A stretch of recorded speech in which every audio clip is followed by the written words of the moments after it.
Hello viewers, yes, this is Ranjana ma'am and you are watching Yes. It's mine as well as your channel. Yeah, I'm coming back after a long time, and yes, many of you have been requesting ma'am a little bit of grammar also. So here I am, and since grammar is, some of you find it's become easier with the MCQs and some of you find it's rather become more confusing. So yes, I have taken up one paper and through this I will discuss it, and I will also tell you how you can score very good marks in grammar. See, up till now I have seen that yes, many of my students every year they get 100 in literature, but in grammar 96, 97, at the most 98, but no one has been able to score 100. So I don't know whether it's possible or not, because you have your essay, you have your précis, but whatever it is, at least if you get 96, if you want above 95, you should pay attention to these small details. I mean small tips which I point out to you. First thing, okay, but before I start, you know what's coming. If you have not subscribed to my channel up till now, please do, and don't forget to press the like button after you have viewed the whole video. Please do. Please watch it right from the beginning to the end. ICSE examinees, it will really be beneficial. My students, I am working with my online students, those who take tuition from me, on these topics only, how to handle the language paper better. So I keep on telling them what to do and what not to do. But before we start, I told you what you should do, and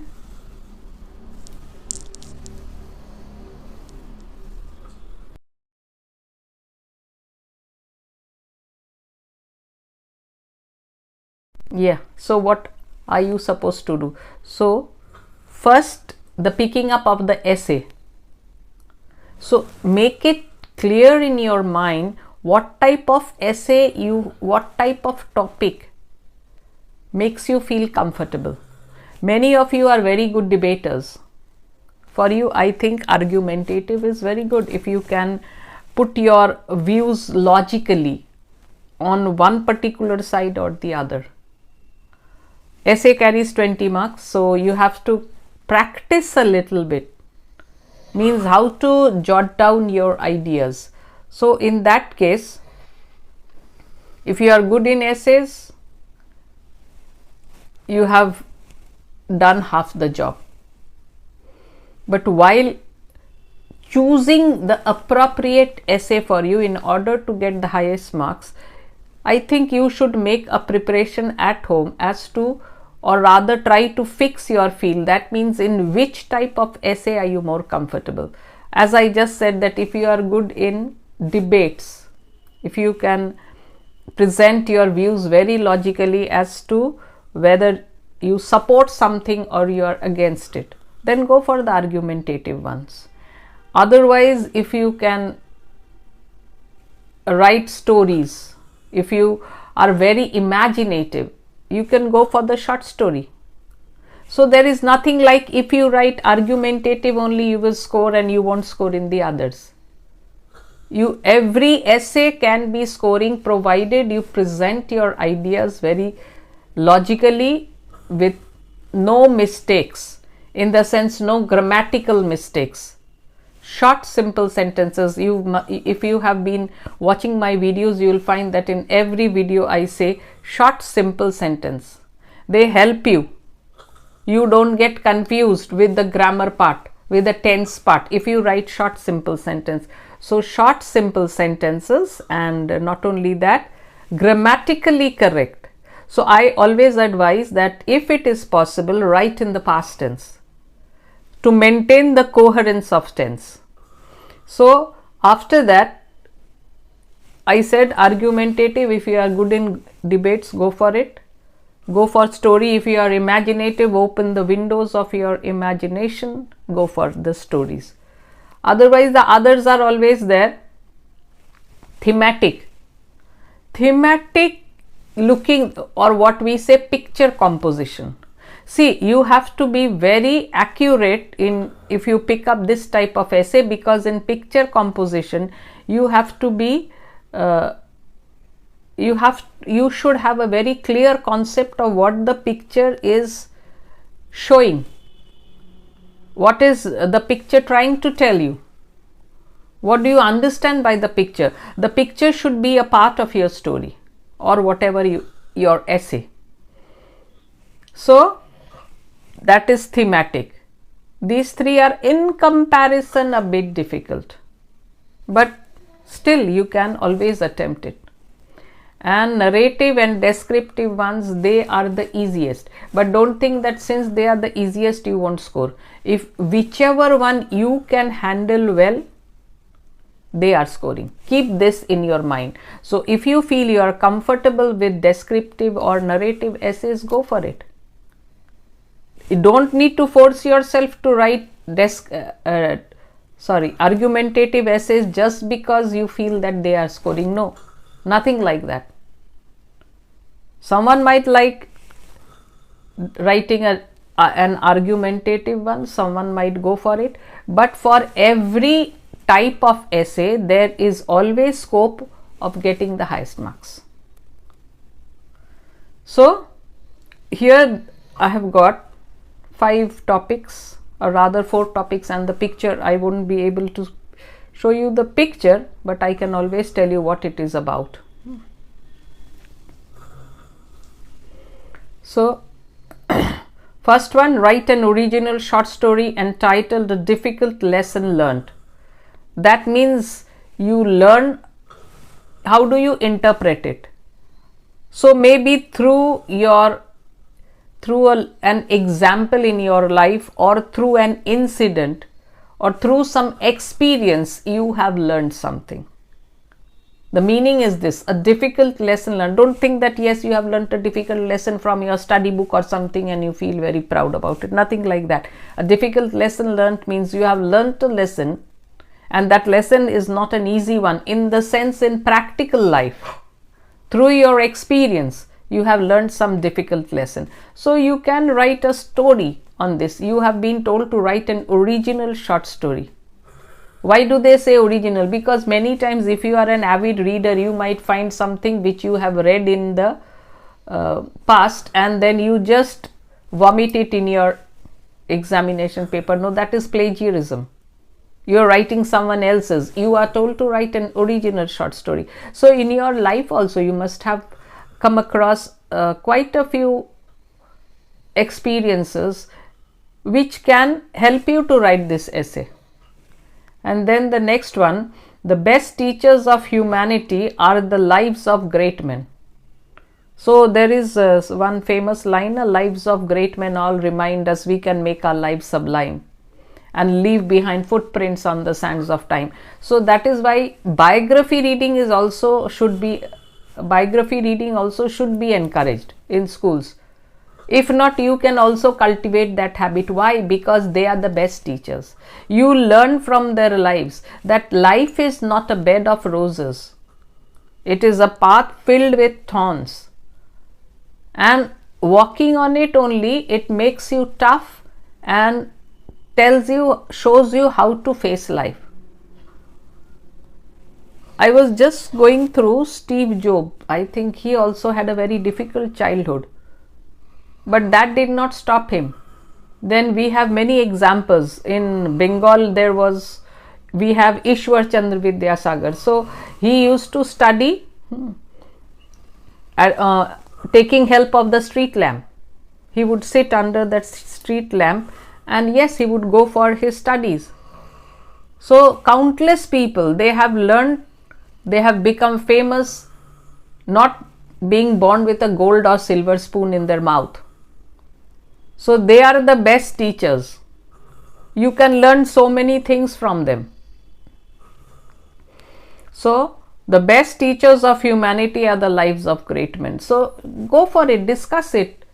but for this it needs a little bit of preparation. If you have read a lot, you will be able to handle this topic. And then the third one, smart work is better than hard work. So I always hear my son, he's a corporate guy, so he keeps telling smart work is better than hard work. So smart work means, yes, within, you don't need to slog for hours to make a mark in your field, to make a mark in your professional field. But whatever time you are devoting, do it in a smart manner, cleverly. Handle your job cleverly, and you don't need to slog for hours. I think even smart study is better than hard study. Like some people, you should plan everything and go for it. Make a plan, and instead of going on laboring, plan your study, and then even if you study for 4 hours, that is enough.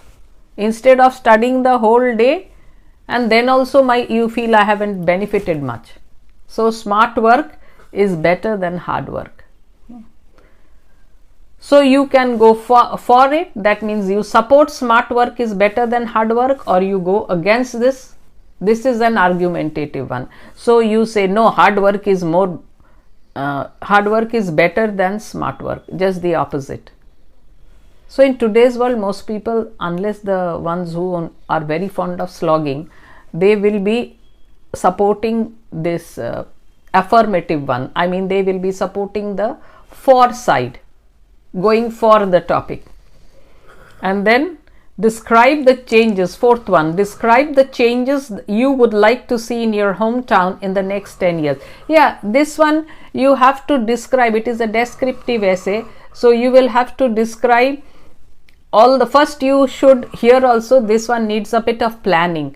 So it's better you chalk out what are the things that ails your hometown. It is said hometown. What are the problems that your hometown is facing? First, think of them. Even if you are in the examination hall, plan your essay and then start writing. Just don't start writing randomly and let the thoughts come. No. It won't take much time. You are given some time to read the question paper. During that time only, thinking part is here in the essays.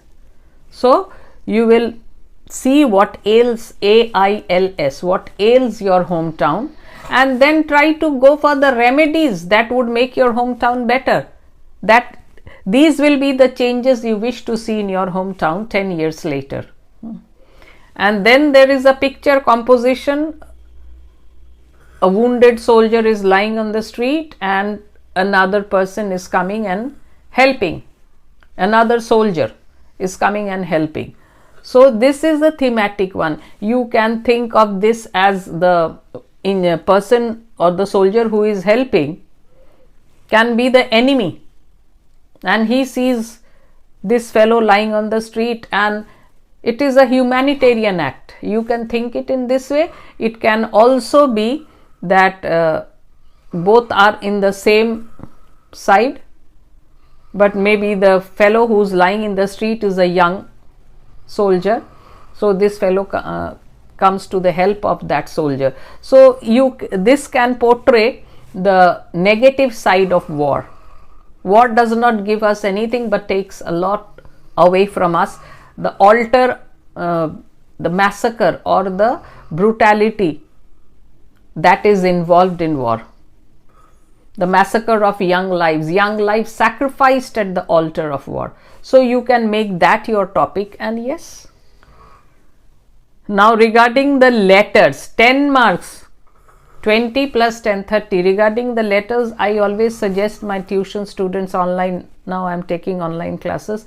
So online tuition students, I always suggest that if the formal letter is not really difficult, means the topic is not really difficult, go for the formal letter. Why? Because it saves time.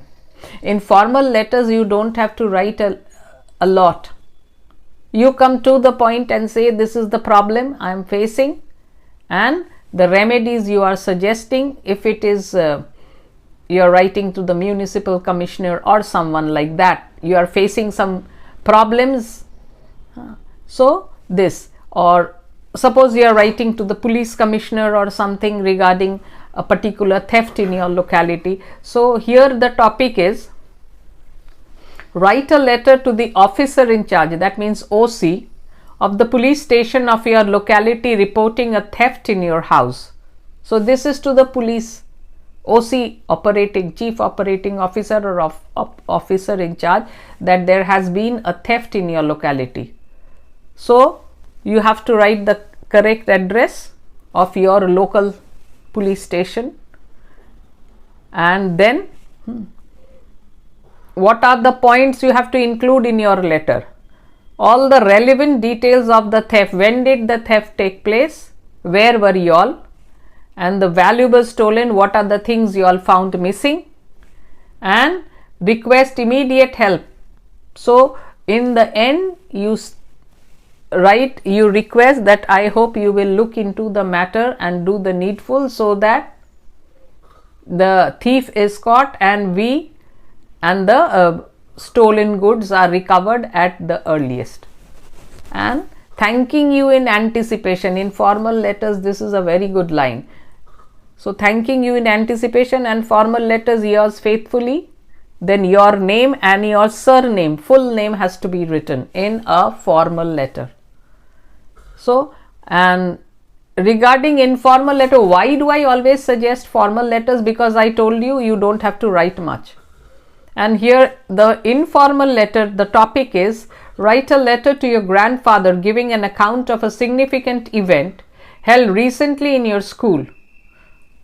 Describe the event, its relevance and significance, and how it made a special impact on your life. So what can you say? Something which affected you, which influenced you tremendously. So why don't you write about the visit of some celebrity in the true sense of the term? Like one of my students, she mentioned the famous lady Sudha Murthy, famous celebrity Sudha Murthy's visit to her school. So yes, Sudha Murthy, she had come to the school, and I think there was some literary contest also, and she gave away the prizes. So you can make it this way: some famous celebrity coming to your school, and then what the celebrity said, and if the celebrity had a difficult childhood but she overcame he overcame the childhood, and today she has become successful in her life. So maybe the celebrity gave a short account of it, and that impressed you. So you can write all this to your grandfather in the letter, but that would be a lengthy letter, and for that your tenses, grammar, they have to be correct. That is why I always suggest go for the formal ones. But if you find the formal one difficult, in the sense the topic which is given is a bit difficult, then you can always go for the informal ones. Informal ones are easy to handle. But if you are good in both, go for formal letters, because it saves time. And in an examination hall, when you are fighting for each and every minute, I think it will be very helpful. Achha, after that, the notice and the email, 5 marks each. This is quite easy, because the same topic on which you write the notice, your email is nothing but it is a type of formal letter only. What you are writing here, normally you get the letters, the emails which you are supposed to write, they are formal ones. Like here, the example: a special session is being organized by your school on how to prepare for public examination. Public examination like IAS, IPS, UPSC, BPSC, whatever these. So how to prepare for them? So as the head girl of your school, draft a notice for the school notice board informing students of classes 9 and 10 to attend the lecture. So a special session is being organized by the school. So different people from different walks of life will be invited. Those who have cleared these public examination, maybe your school has arranged for these people to come and talk and inspire you, guide you, tell you how to prepare. So you are writing a notice for the students of classes 9 and 10. And not only that, the email is also always related to the notice.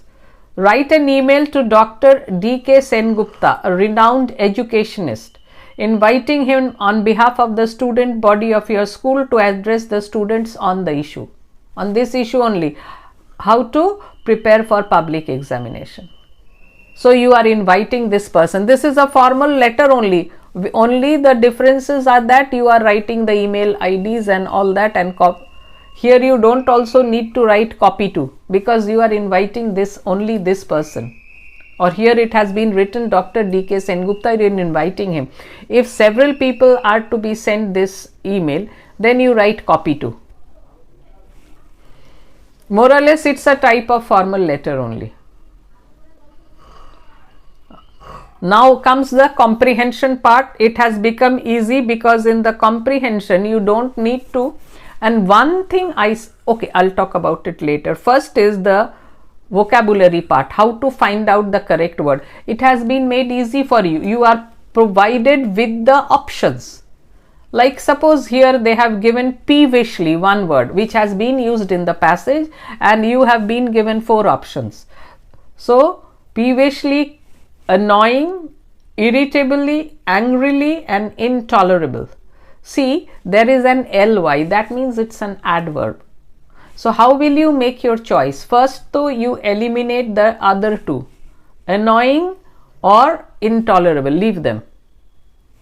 And then peevishly, irritably, and angrily. Now try to fit in where the word peevishly is.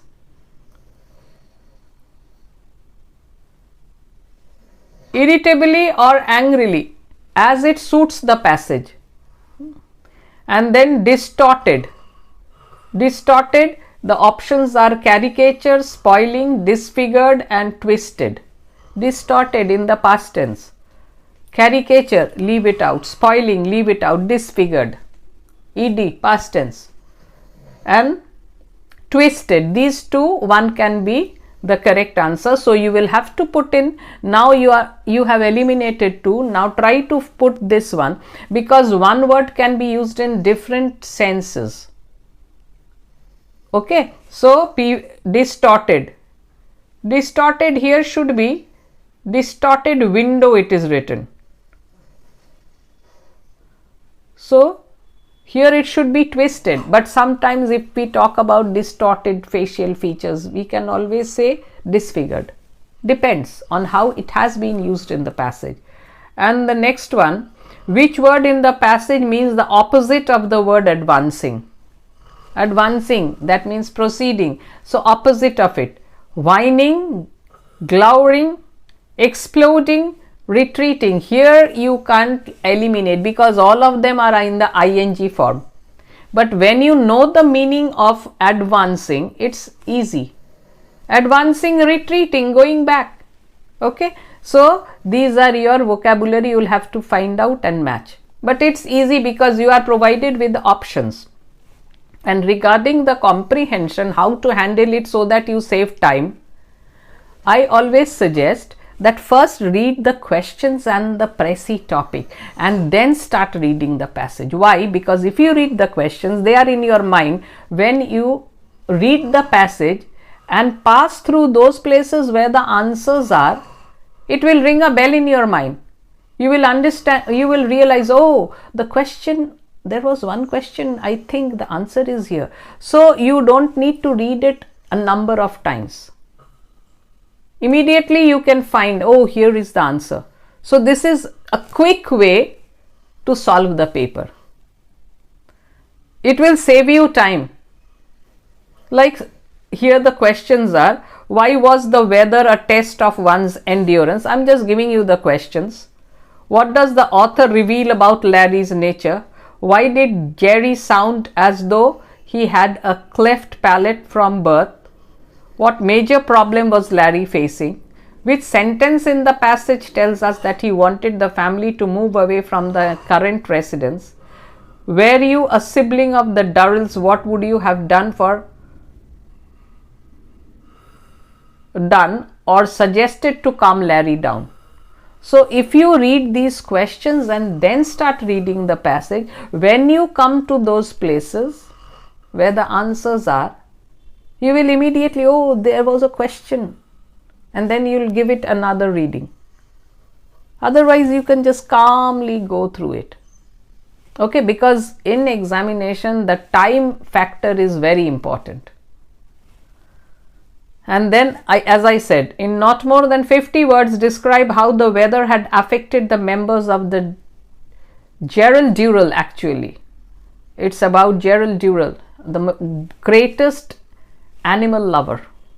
He has written several books, several stories. So if you have the Précis topic in your mind while you are reading the passage, it will come automatically to your mind. Oh, this is the place from where my Précis should start. Précis is nothing difficult. What is Précis? Précis is also an answer, but the word limit is restricted. Within 50 words, you are answering a particular question. Just think it in that way.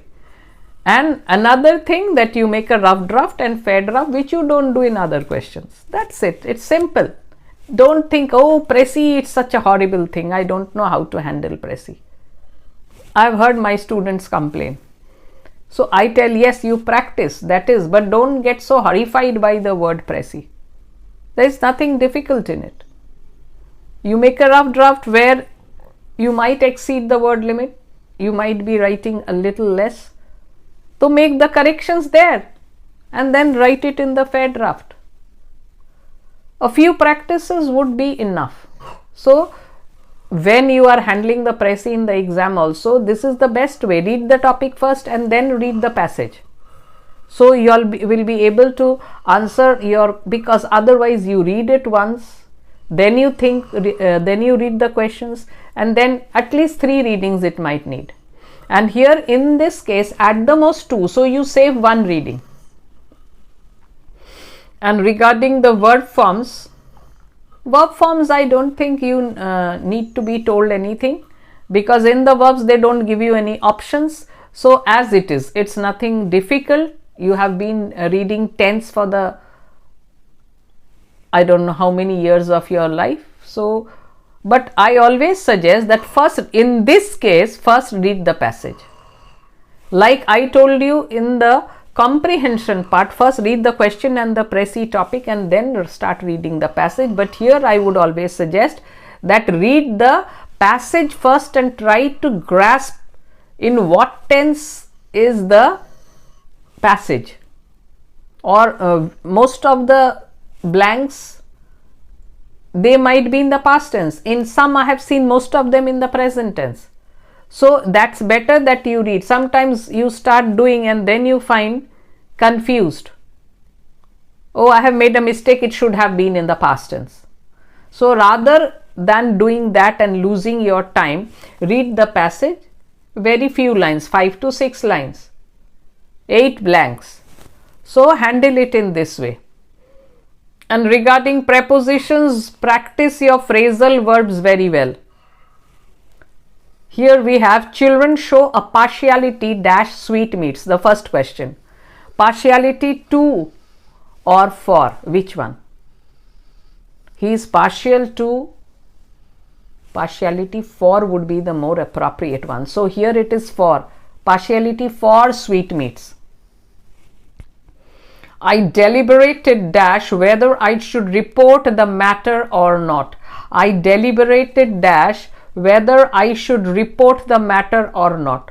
So I deliberated on, that means I thought to myself whether I should report the matter or not. Deliberated on. Hearing the news of her sister's death, she broke dash. Broke down. Broke down can have more than one answer. One broke down means something coming to a stop. It is not functioning, like the car broke down in the middle of the road. And then again, broke down could be that she couldn't control her emotions. She broke down into tears. He did not profit dash the experience, profit from the experience. If I'm in Kolkata, I will call dash you. I will call on you, which means visit. Call all means visit. Call for the doctor means ask the doctor to pay a visit to your house. Call for the doctor means summon a doctor. It is very difficult to see dash his schemes, see through his schemes. That means it is very difficult to understand his schemes. He is engaged dash business. He is engaged in his business. Engaged can be another sense, like he is engaged to my sister. That means they are engaged, they will get married. He is engaged in business. He is engaged in the study of literature, engaged in. And does this correspond dash your specification? Correspond with your specification? Correspond to your requirements. So does it match with? I correspond with her regularly. So which one? I correspond with her. That means you are communicating with some person through letter. So I correspond with her. But this one, does this correspond dash your specification? What could be the answer? Correspond to your specification, which means correspond to, which means does it match your requirements? And now the joining part, they have made it easy by providing you with the options.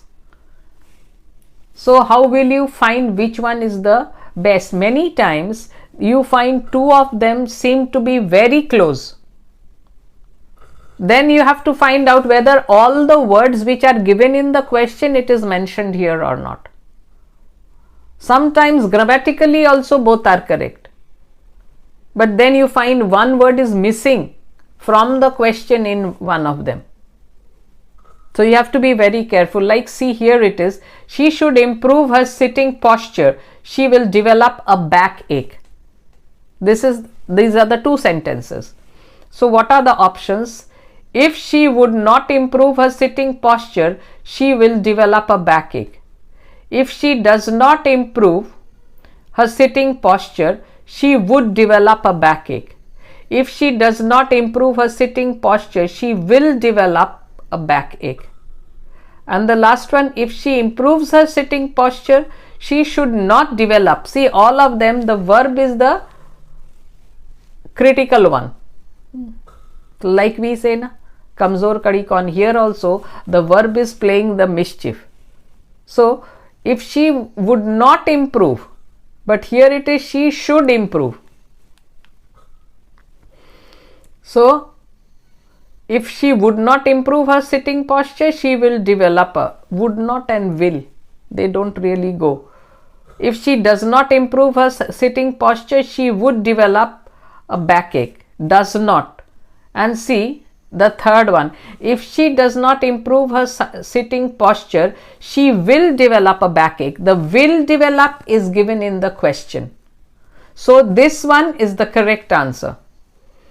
And the last one is just the contrary thing. If she improves her sitting posture, she should not develop a backache. No, this is different. We are told that what will happen to her in order to stop a backache. If she should improve her sitting posture, she will develop a backache. So the best answer is, if she does not improve her sitting posture, she will develop a backache. Will develop. This is the future tense verb which gives you the clue to it. Now the next one, he was very hot-tempered. He was always involved in heated arguments. The options are, he was too hot-tempered to involve in heated arguments. No, this is wrong. When you use to for, suppose she is so weak that she cannot walk. She is too weak to walk. She is too weak to walk. That means if one is in the negative, the other becomes affirmative and vice versa. See here, both the sentences are affirmative. So if we use to, the second part of the sentence should be in the negative. So if it had been he was too hot tempered not to be involved in heated arguments, that would have been the correct answer.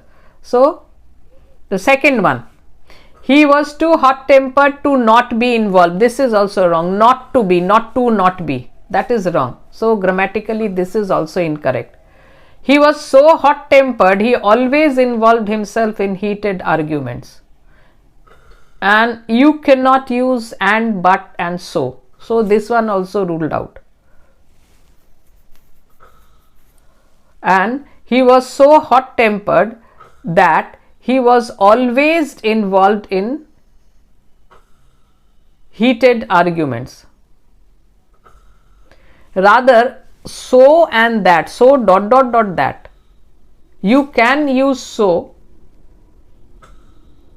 but in this way, so and that combined with one word inside it. So he was so hot tempered that he was always involved in heated arguments. This is one correct option, because the others, he was too hot tempered to not be, is wrong. It should have, whether it is a typing error, printing error, because if it had been he was too hot tempered not to be involved in the heated argument always.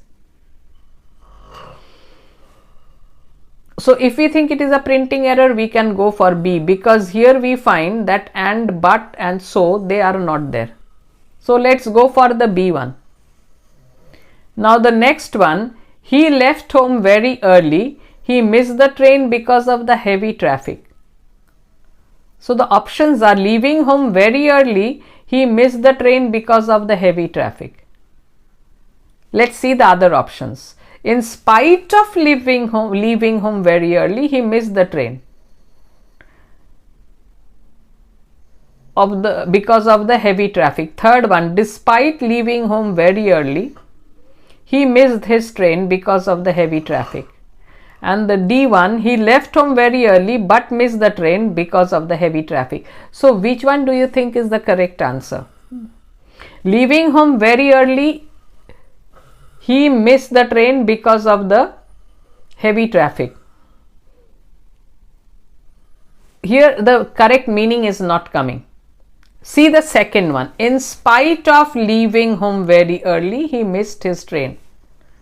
Next one, despite leaving home very early, he missed the train because of the heavy traffic. In spite of leaving home very early. And despite his leaving home very early, this should have been despite his leaving home very early, he missed his train. And the last one is, he left home very early but missed. Last one also you will eliminate. Why? Because the but is there, and but and so eliminated. So in that case, in spite of leaving home very early, he missed his train because of the heavy traffic seems to be the most appropriate answer. Kindly grant me leave, I request you. I request you to kindly grant me leave. I request you to kindly granting me leave. I request you to grant me a kind leave. I request you kindly to grant me a leave.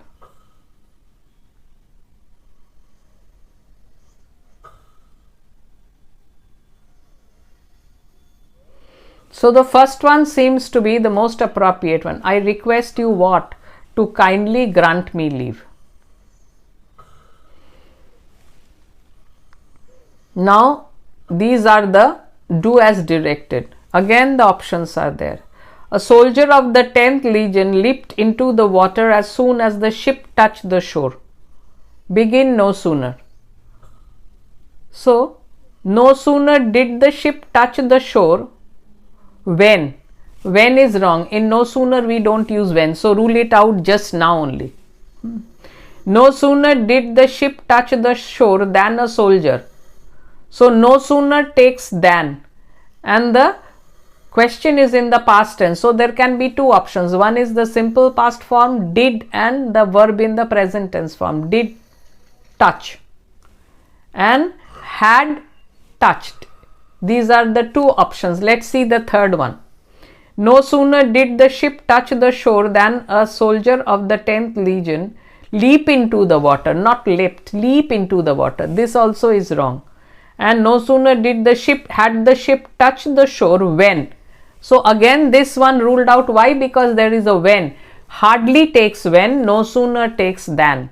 So the second option is the correct one. No sooner did the ship touch the shore, did touch. Did is in the past tense, it's the auxiliary verb. No sooner did the ship touch the shore than. So B is the correct option. The teacher said to the pupils, do not go out alone. This is a direct speech. The teacher forbade. Forbade is negative in meaning, and that is why forbade, we will remove the not from the direct speech. Let's see now. The teacher forbade the pupils to go out alone. The teacher forbade the pupils going out alone. The teacher forbade the students from going out alone. The teacher forbade the pupils that they should not go out alone. The best option is the teacher forbade the pupils to go out alone. Why? Because the question is don't go. So we use the infinitive to join these type of sentences in the narration change. So the teacher forbade the students to go out alone. It's not to. It's to go out alone. Third one, there is no doubt about her intentions. It should be, you are given instructions and intentions question mark. That means make it into an interrogative sentence. There is no doubt. So you should begin with is there. Is there any doubt about her intentions? So you change the assertive sentence into an interrogative one. You don't need to hunt for the options only. You know it, so straight search that sentence and go for it. Is there any doubts about her intentions? Question mark. So this is the correct one. Of all the men I know, no one is less inclined than he is to believe ill of others. Use least. Less, little, less, least. So least here is the superlative degree. So of all the men I know, he was the least inclined to believe ill of others. Of all the men I know, he is the least inclined to believe ill of others. First one is wrong because he was, it is written. And the question is in the present tense. So first one ruled out. Of all the men I know, he is the least inclined to believe ill of others. This is the correct one. Let's go for C also. Of all the men I knew. This is wrong because the question is in the present tense. So I knew is wrong. See, I already gave you the answer, but still I am discussing why not the others. Of all the men I know, others are not inclined in the least. No, this is not the correct way to handle the superlative degree. So the correct answer is B. Of all the men I know, he is the least inclined to believe ill of others. It would be a good idea if we went through the exercise again. And if you are told begin with we use the word better. This is the clue. So we had better go through the exercise again. First option. We had better gone through the exercise again. We had better went through the exercise again. And we had a better idea of going through the exercise again. No, the first one. We had better go through the exercise again, not gone through. Had gone means already done. And here it is being suggested, let's do it. So we had better go, because the question says it would be a good idea. So we had better gone through, oh no, 1 minute. We had better, it would be a good idea if we went through the exercise again. So they are talking in the past tense. So we had better go through the exercise again. We had better gone through the exercise again. So first one only, we had better go through the exercise again.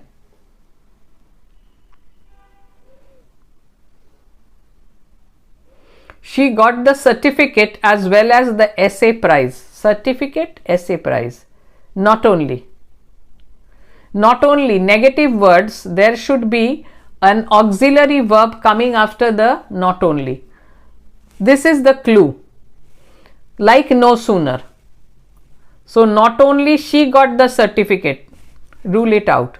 Not only did she got, rule it out. Why? Because if you use did, the verb main verb will be in the present tense form. Did she get? This should be the correct one. So the third one, not only did she get the certificate but also the essay prize. This is the correct option, but still let me read the last one. Not only did she get the certificate but also she got. No, when we write not only or something like this and the subjects are the same, she. So in the last part we omit the subject and the verb. That is why this one is correct. Not only did she get the certificate but also the essay prize. Not but she also got. These portions will be omitted. So C is the correct one. Seventh one. The difficulty was solved by means of a special service device for the occasion. A special service. So this is a voice change. The object has been brought in front. A special service device for the occasion solved the difficulty. This is the correct one. The other options are a special service device for the occasion had solved. No, in the voice change, the tense should be always the same. The third one, a special service devised for the occasion was being used to solve. No, nothing like that. You cannot add anything or eliminate anything in your voice change. Only you have to take care that the subject object is interchanged and the verb should be in the right form. A special service was devised for the occasion to solve the difficulty is also ruled out because this is clearly a question of voice change. So the correct one, a special service devised for the occasion. And the eighth one, dear me, exclamation mark, what a terrible mistake you have made, exclamation. So use shocked. So the options are, I am very shocked. What a terrible mistake. If there is an exclamatory sentence beginning with what or how, you will, while changing into an assertive sentence, you will use the word very. Like what a beautiful picture. The picture is very beautiful. What a cold night. It is a very cold night. Okay, so you will use very in your assertive sentence. So here also, I am very shocked by the terrible mistake you have made. I am so dearly shocked. I am shocked and I am so shocked. So the first one is the correct option because of this inclusion of the word very. Rule out the others without reading them. Because if the very was in any other option, you could have given a second thought to it. But only option A has very. So I am very shocked by the terrible mistake you have made. This is the correct option. So this is where this question paper comes to an end, and through this I think I have made it clear to you how you can solve your questions quickly as well as correctly. Smart work is better than hard work. Here again, smart work how? Plan your answers. How? As I told you, comprehension. First read the questions and the précis topic and then start reading. But regarding the verb form, read the passage first and then go for it. And in do as directed also, I always suggest know the rules so that you can go for it. And if two of them are confusing, they are very similar with a one word here and there, try to see which one has the one from the question. Regarding your essay, what did I tell them? This is what I am summing up. Regarding your essay, I told you should keep out of your mind that this essay is more scoring and this is not. If you are comfortable in any particular type of essay, write in that. But at least practice a few essays of that type at home. Regarding your letters, I always suggest my students go for the formal one. It will save time. Time management is very important in your board exams. So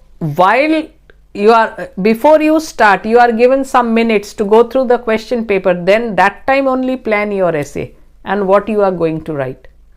So don't write don't think while you are writing. Rather think first and then write. And thinking when to be done in the first 15 minutes which you are given to read the question paper. Regarding comprehension also, I told you, and notice and email, they are very easy because only one topic, on that only you have to put the notice, and email is another type of formal letter. So I have summed it up, and I think this video should be of some help, if not great help, but at least some help for you all. Yes, and best of luck.